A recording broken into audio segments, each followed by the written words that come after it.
Hello mga ka-Fersens, magandang buhay.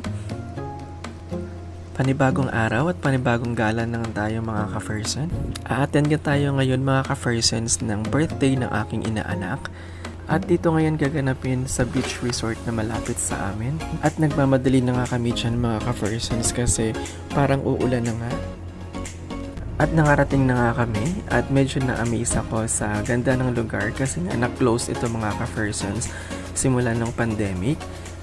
At unti-unti nga nilang pinapaganda yung lugar kasi isa rin ito sa mga tourist attraction dito sa lugar namin.